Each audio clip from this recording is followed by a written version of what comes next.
Good morning, YouTube, and my Facebook group, Pacific Northwest Honda CT Nation. Today I'm working still on the 110, the 84 110.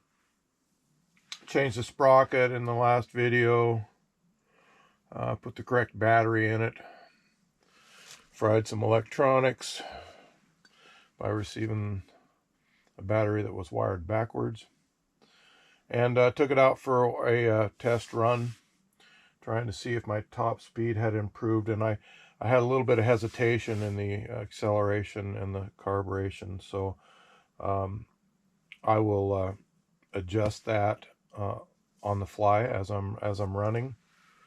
But I thought I would dig into the air filter assembly and see what it looked like.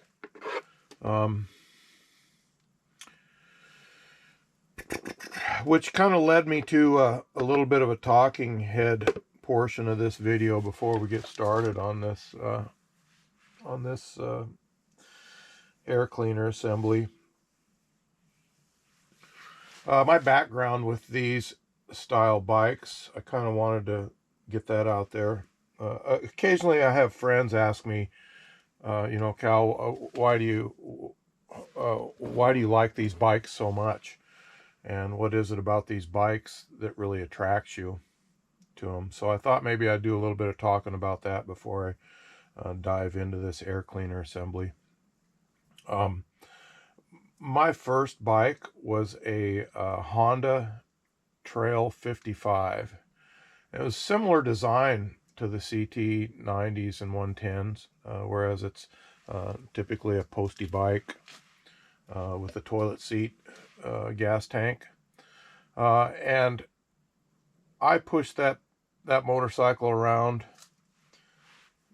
our property for probably 2 weeks trying to get it started. And I was so young I didn't know it needed a key, and I was pushing it up and down the driveway, and clicking it into gear and trying to get it to run and kick starting it. And finally one day it started. I don't know how, but it started and ran, and I drove it up to the house, to the front yard by the front door.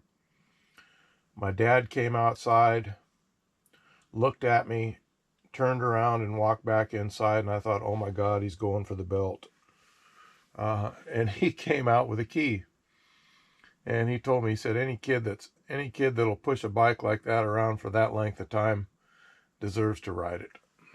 And so that began my experience with motorcycles. I transitioned from that to Honda Mini Trail 70, and had a good time on that bike as well. It was a little bit more cc's. Engine was bigger, a smaller bike. I remember on the Honda 55 as a kid, I would ride around through the neighborhoods of Central Oregon and where we lived, and I'd put the choke halfway on so the bike would sound like a Harley, you know, plop, plop, plop, plop, plop. It was a great place to grow up. I was on the edge of the Central Oregon desert, and I pretty much was given free rein. I had a .22 rifle and the Hondas, and I would go out into the desert and camp overnight and take long day trips, overnight trips out into the desert. I had a good time down there. A lot of sagebrush and juniper, and when I go back, I went back for a high school reunion down there and smelled the sagebrush and juniper, and it brought back memories. Anyway, transitioned to the Honda Mini Trail 70, and ended up coming face to face in the neighborhood one day with a sheriff car, and I spun around and took off down through the neighborhood and through a kind of a dirt area that was undeveloped, up onto it had an irrigation ditch that ran kind of up on a little ridge, and there was a road that went alongside the irrigation ditch. So I went down this dirt single lane road on that Honda Trail Mini Trail 70, and with the sheriff chasing me with his lights on. Got to the end of the road, and I rode the bike through the irrigation ditch and up the other side, and you'd go down into another vacant lot that had a big crater dug in it. It was about, I don't know, 4 feet, 4.5 feet deep.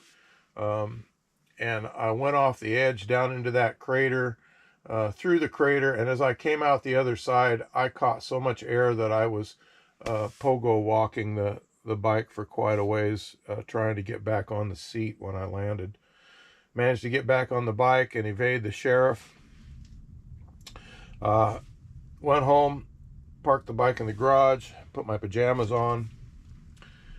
Knock, knock, knock at the door a few minutes later, and I answered the door, and it's the sheriff, and he says, "Hi there." He says, "Do you by chance have a motorcycle?" I said, "Well, yeah, I've got a couple of them." He said, "Do you mind if we take a look at it?" And I said, no problem. I yawned, like I just woke up from a nap. And we went out of the garage, and the first thing he did was touch the exhaust pipe where it came out of the head, and smoke rolled off his fingers. And I knew right then and there, he knew I wasn't taking a nap.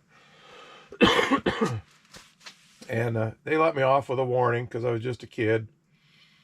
And he said, "Do you know how we found you?" I said, "No." He says, "Well, it didn't take long." He says, "All we had to do was talk to one person in the neighborhood and ask them if they knew who the kid was that had the Easy Rider helmet." I'll flash a picture of that here.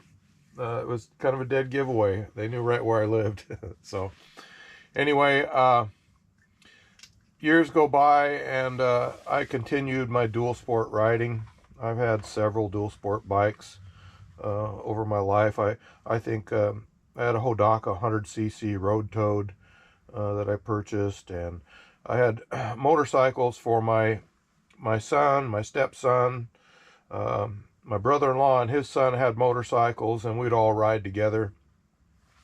We did the Natchez Trail and stuff like that. And I was out on a ride one time. I think by then I was riding a Suzuki SP 500 dual sport bike, and I was cruising down a road. I can't remember exactly where I was, in the mountains somewhere, and I came across a guy with a Honda CT110 loaded down. I mean, he must have had, I bet he had 80 or 90 pounds, maybe 100 pounds on the back end of that bike on the rack. And I stopped to talk to him, and I said, "Where are you headed? What are you doing?" He says, "I'm headed up this bank." And there was a bank on the side of the road, on the uphill side of the road, that was darn near straight up and down. And it went up into the woods to a little kind of a footpath trail, a small little single track trail. And he said, "I load this thing down with enough stuff to stay up in here a week." He says, "I take this bike up in here about 5 miles to a little lake, and there's trophy rainbow trout there. I spend a weekend, sometimes a week, up in there, and this thing," he says, "if I come across a log in the trail, this thing will climb right over the top of logs. I've never been stuck. I put it in low range, and it's like a mountain goat." And that kind of sparked my interest. And so now, as I've gotten older, I've experienced with some street bike riding, and that didn't go well. I decided not to ride on the pavement ever again. I was involved in an accident that there was no way I could have avoided. Couldn't walk for 2 or 3 months. So anyway, that's kind of my background on how I got into these bikes. They're slower riding. They're not good for riding on pavement much. I mean, you can probably get 40, 45, maybe 50 out of one of these 110s. But I buy it to explore the North Cascade Mountains, the Olympic Peninsula, and wherever I decide to go over here. We're in the Pacific Northwest, as I said before. So that's kind of a background, my background on bikes. I started this YouTube channel to kind of explore the Pacific Northwest, and YouTube has kind of taken a turn towards, I don't know what you'd call soft porn. I mean, the people that have 1 million followers in the bushcraft and camping and outdoor areas, or a lot of them are young females, scantily dressed, in tents out in the middle of nowhere, and taking baths in waterfalls. So these videos on the Honda CTs don't get a lot of views, and it's a good thing that I'm not in this to be viral, or to try and make any kind of funding to further support my adventures, because these Honda videos don't get that many views. But I've watched a few of the videos, and they've helped me out, and I'm grateful for what I've learned from those channels. And so I'm just kind of trying to pay it forward. I'll start off today by saying that the air filter assembly for the Honda, this is an 84 CT110, is way different than my 74 CT90. It has a couple extra hoses that hook to the bottom of the air filter assembly. The air filter assembly has got a rubber plug kind of in here. I'll take this apart and kind of show it to you. It's got a rubber plug in there that I imagine keeps a lot of oil from dripping down into these hoses. I don't know if you can see it in here or not. We'll see if we can get a good picture of it. Let's see if I can get my light on in there. Sorry about the delay. I'm getting close.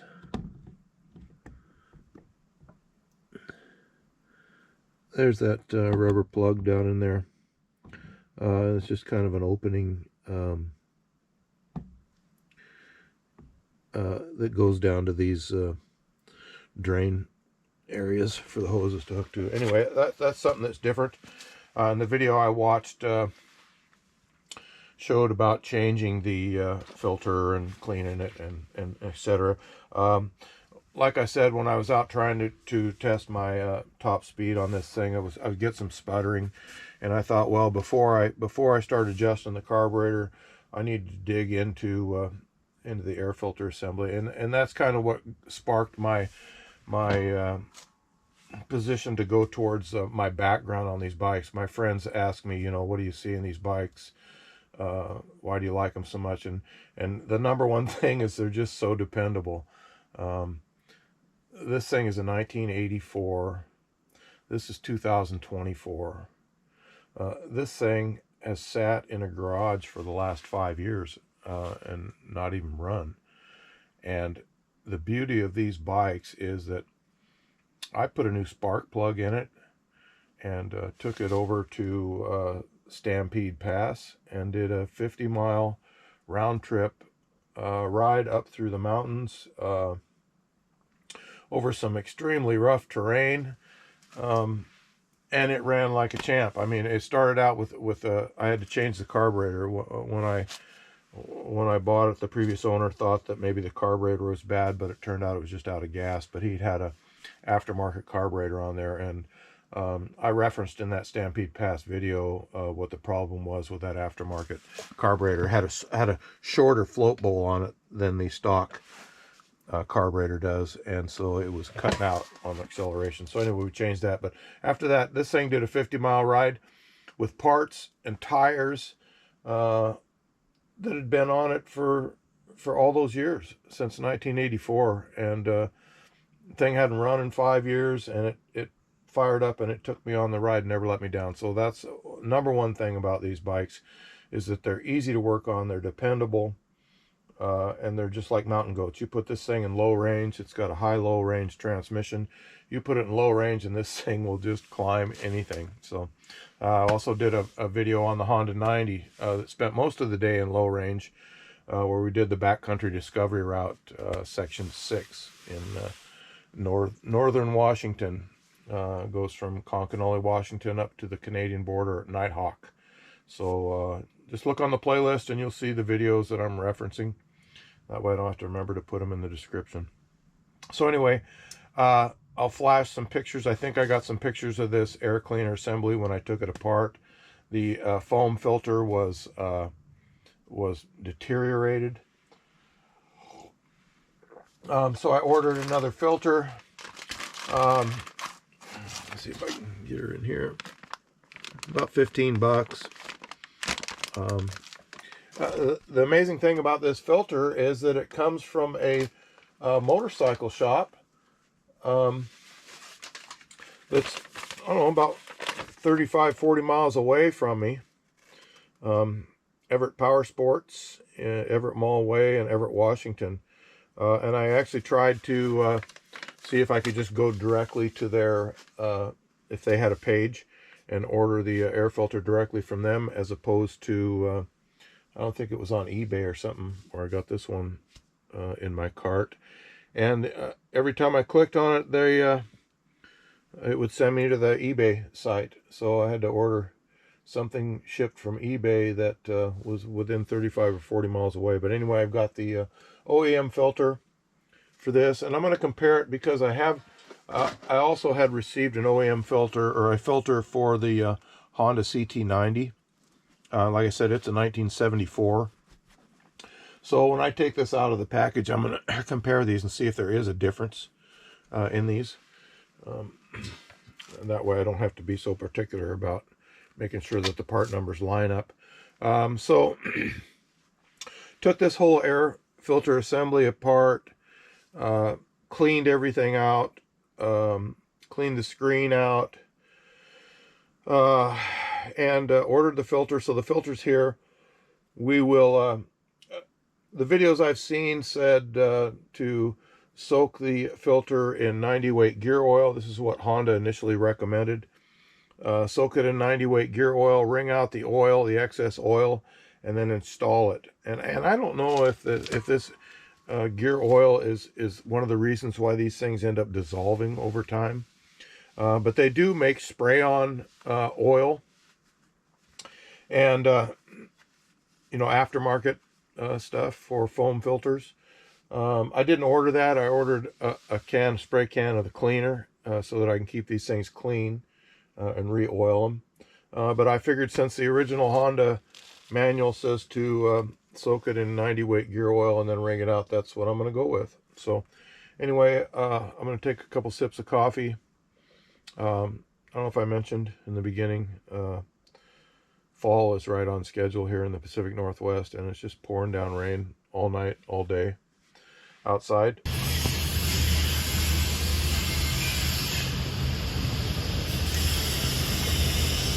Which is good. Gives me a chance to finish up some stuff inside that is usually too hot for me to do in the summer. I do have a boat that I've got to get ready to winterize and put to bed for the winter out there. I'm kind of letting the rain rinse it off right now. But also my tool rooms are just a disaster. I've spent all summer working on stuff, and then just putting your tools in a box and throwing them in the tool truck or the garage, and then taking off on an adventure and coming back. And so I've ended up with boxes and boxes and bags and stuff of tools that need to be sorted and put away. Anyway, we'll get back to this in just a second. I'll be right back. Okay, I pulled this OEM filter for the 110 out of the package, and I've got it side by side with the one that I ordered for the 90, and you can see that the 110, fix this a little bit.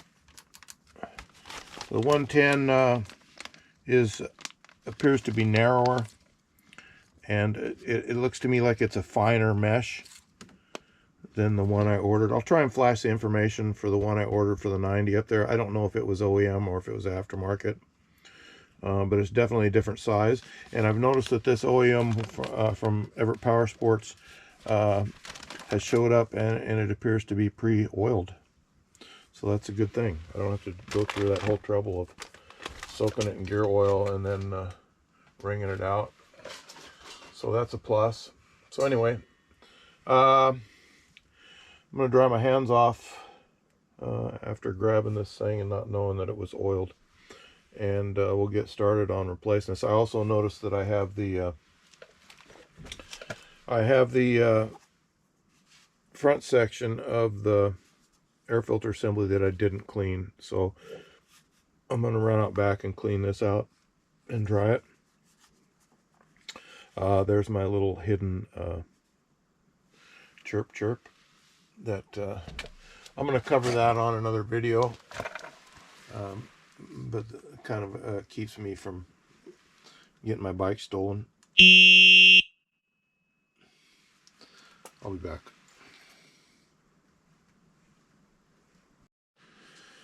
Okay, had to get my raincoat on to wash out that other part. So I've slid the screen assembly off of the inner piece. This inner piece just slides in and out attached to this hose. There's the, I don't know if you can see it down in there. Let me get my headlamp on. That's the rubber plug that I was concerned about. It fits kind of loose in there. I don't know if that's from years of having oil on it, etc. Anyway, you'll notice that the threaded hole in this part is in the upper portion, and that will line up with the upper portion of the end of the screen here. So we'll set this aside and get this OEM screen foam filter on here. Let's see. Is there a top or a bottom? This thing has a little latch on it. Let me see. Oh, well, it's got to be this way. That way is the top. So I'm going to put the seam for this on the bottom.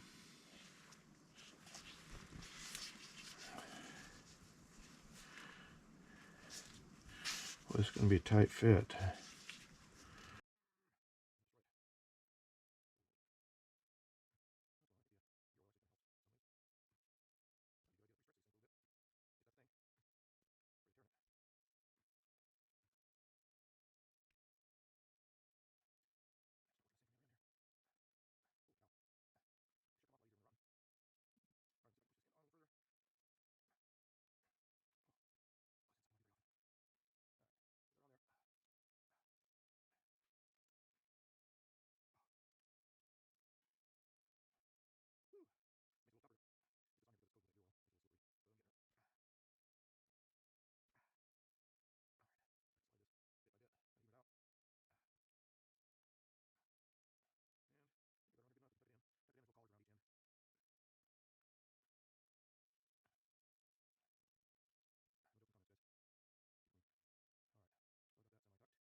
All right. So I got that semi-tucked in there. Go for this end.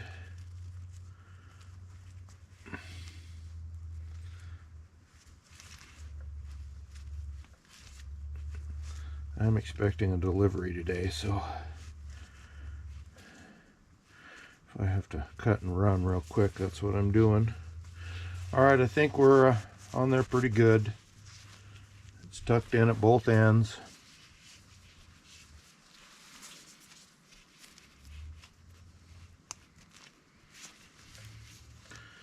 Not sure how often this needs to be cleaned. I think it's going to be easier to be cleaned and re-oiled while it's on here, as long as it doesn't rot on me. So let's get a little bit of this oil off of the rubber. I don't think oil is good for rubber necessarily.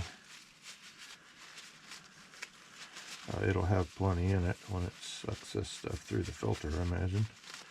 All right, so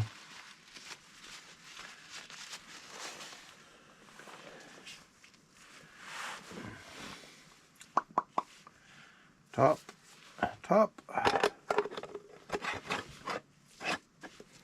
There's that. Let's stick this.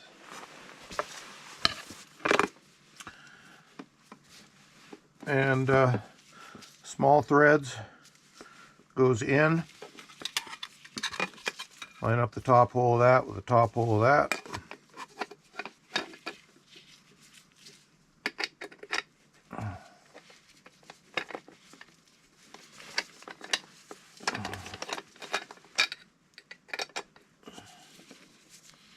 My back is killing me on this part. I really should have put this thing on the jack.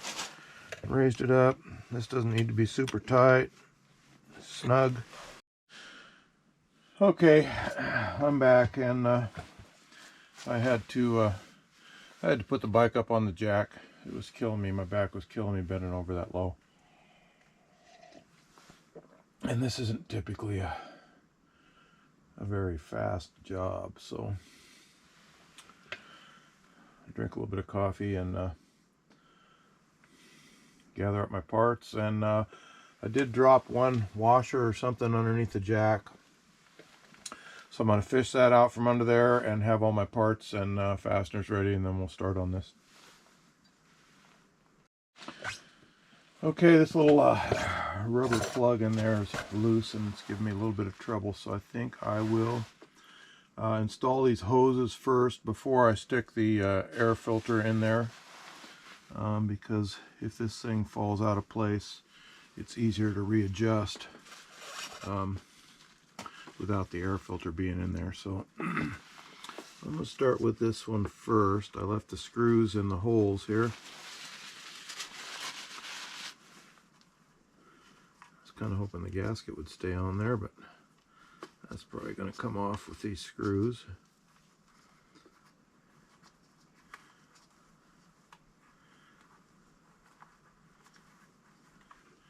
You know, I probably could stick this on the carburetor up there just to kind of hold it level for me. Let's try that. That went on real easy. Jeez. Not used to that. All right.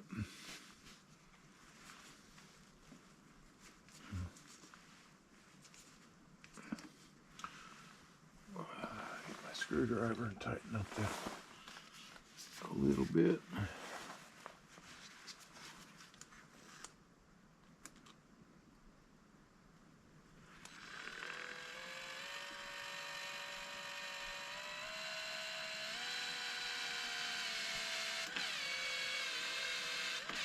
Alright, that's good enough for now.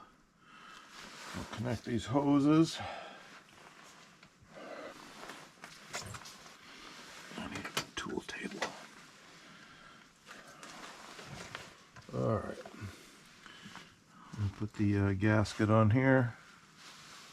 If you guys can see me or not back here. Sorry about that.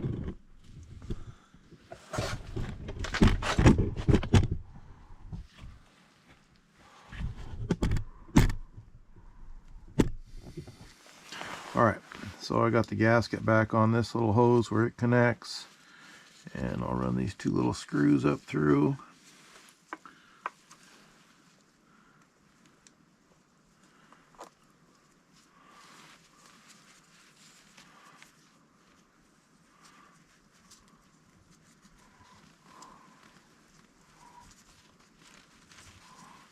I just need to twist this a little bit.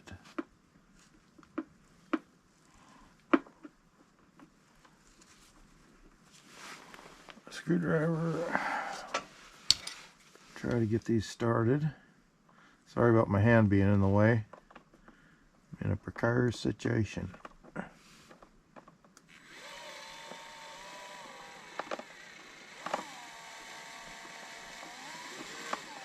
I'm not going to get that one started. Let's see if I can do this one. Maybe I should do them one at a time, I guess.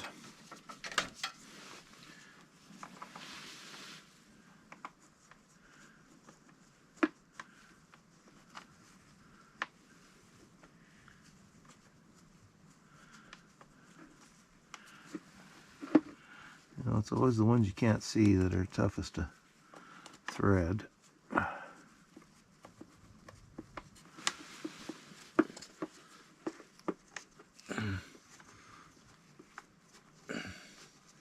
Alright, I got one in.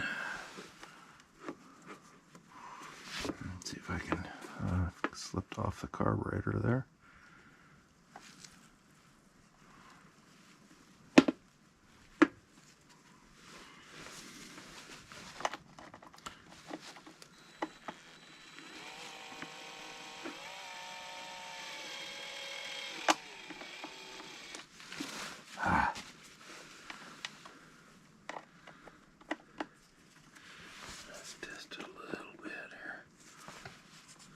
Sorry for whispering. Just twisting the whole assembly a little bit so I can get at it better with this driver.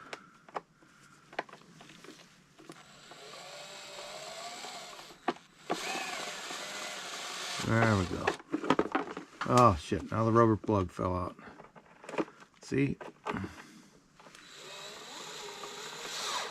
Almost tempted to put a rubber band around that to expand it. But I'd hate to have the rubber band come loose and plug up the hose that's down below it.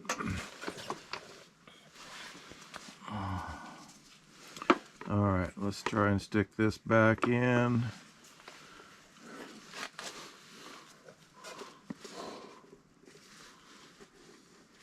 Tired of revisiting this particular piece.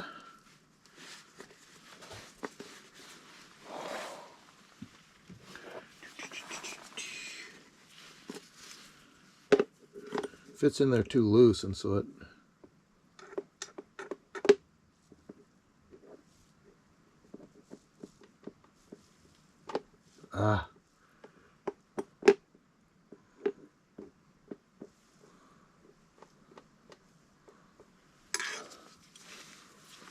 let's hope that stays.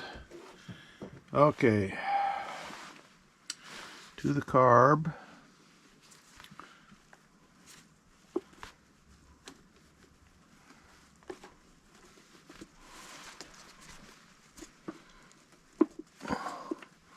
That is on.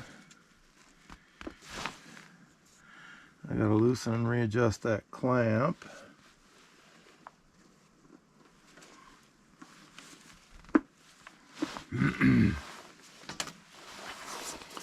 Hopefully that'll help me.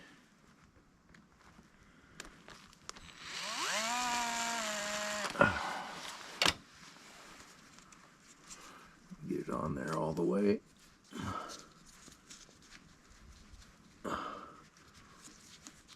Oh, jeez.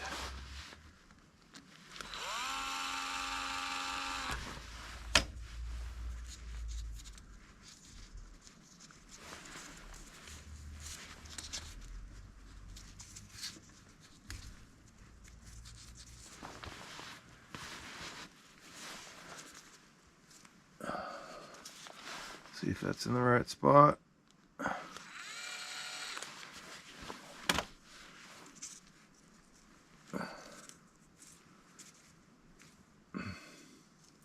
Let's see, I think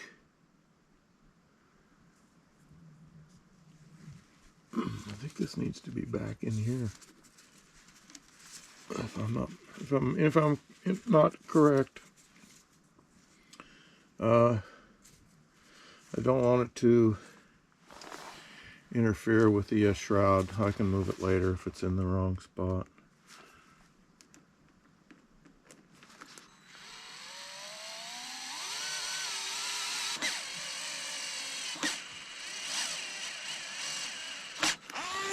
Okay, as long as it holds this here for now. I'll stick on this other hose down here. If I can get her on there.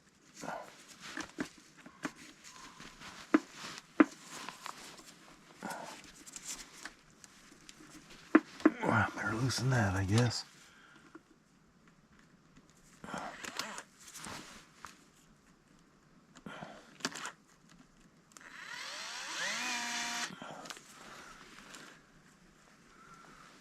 Oh, shoot. That's come completely off of there. And I think there needs to be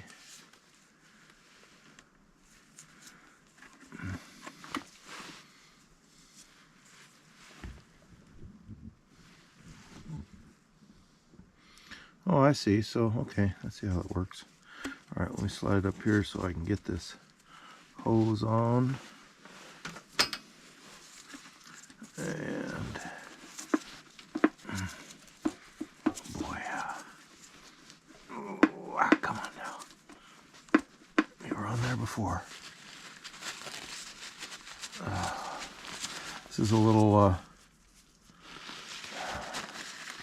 goofy hose clamp.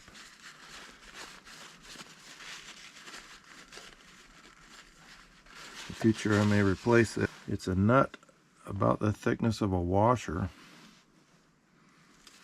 that is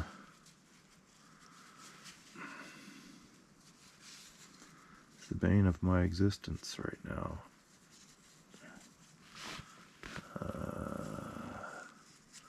This down close to the end. This is a pain in the butt. I'll move the camera and you can share it with me. Okay, see if we can get these through the holes. We got one.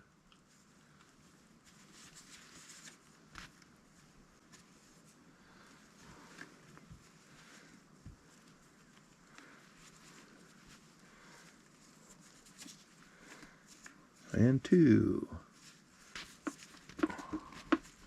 Okay, we're back in the business here. I doubt that that rubber piece is still in the same spot in there. We'll tighten this one up.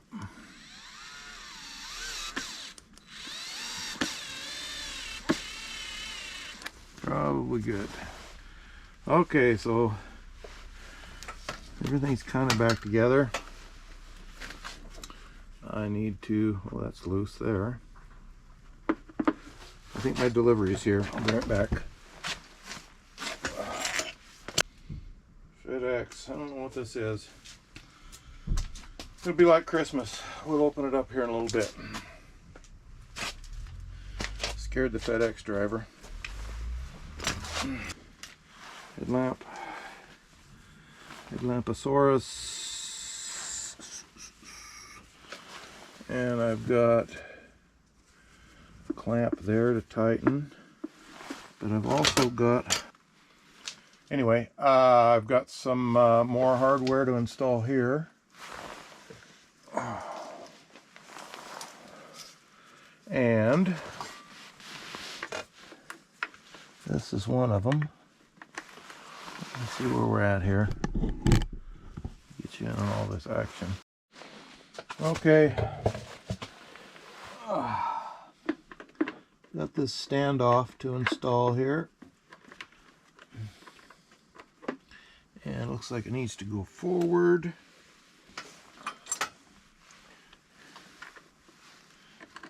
Quite a bit and up.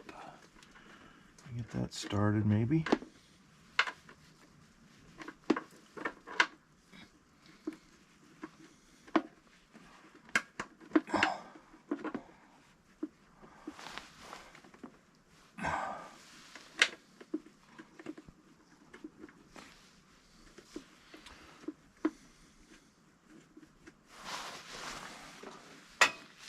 This thing started.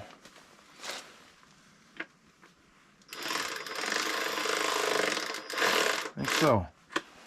Alright, so that's just going to be kind of loose. I've got a hose clamp back here to tighten.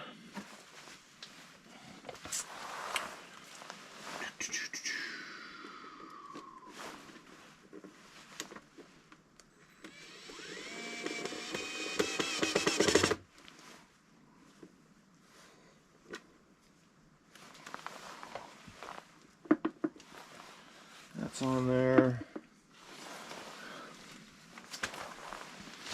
I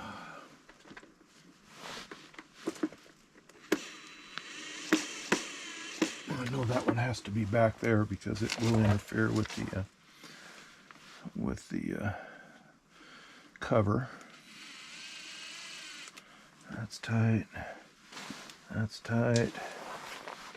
All right. Hardware.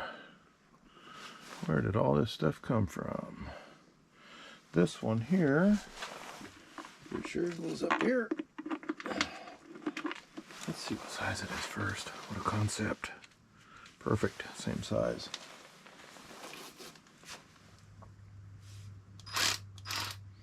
$10mm.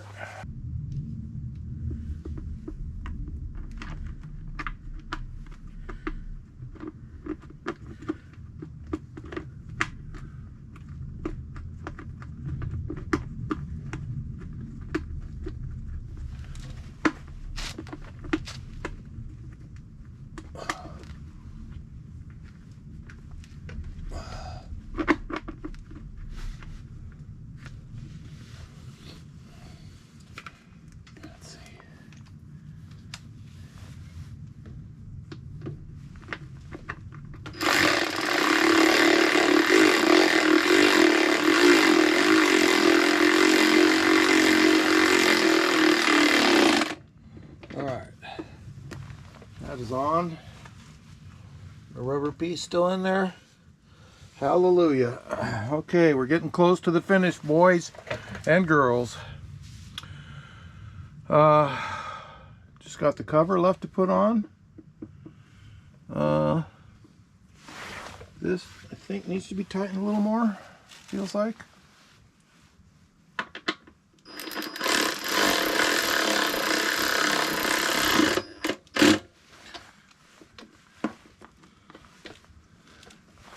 I like it. More rubber gloves so I can slide the filter in.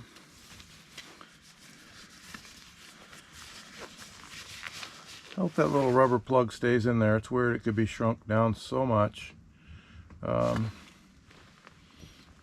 give her one more little peek before I close everything up. It's in there good.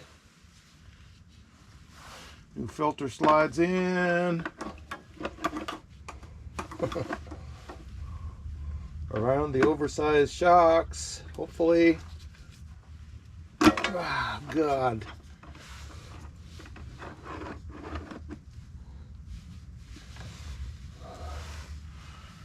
There's a lesson learned. These shocks are a larger diameter than the stock ones, and I opted to leave them on for now. I had the sprocket and the chain changed out, and I could have changed them, but I thought, well, I'll try them. I'll try loading this thing down with a pretty heavy load and see if they're worth having. All right, screw the stand off in the back here.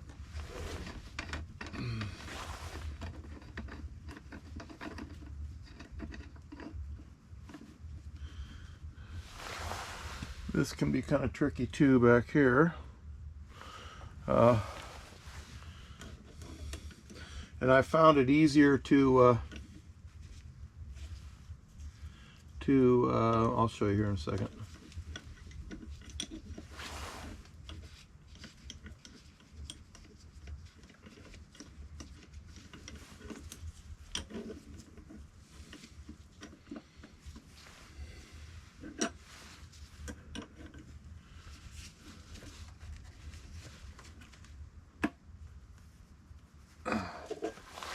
Found it easier to leave this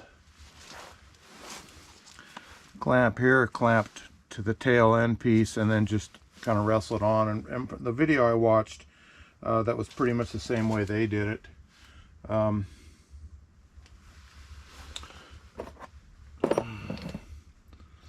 am missing a wing nut. That's probably what went on the floor. I'll search for that after I get this installed. So what you do is you go on over the threads first, and try to find the end of the stud in there.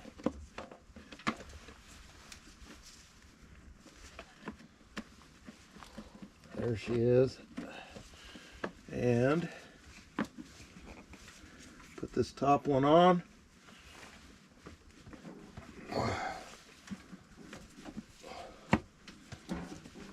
all should go together nice. Like that.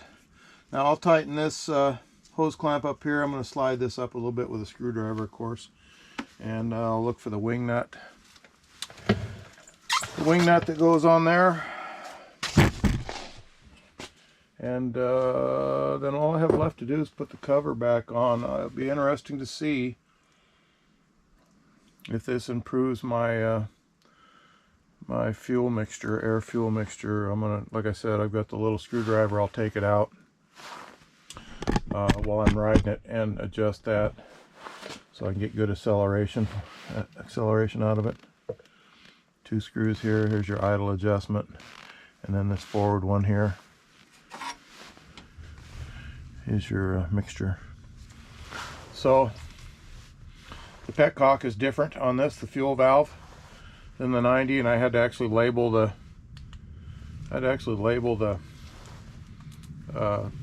cover, put a label on the cover to let me know which way was on, which way was reserve, and which way was off.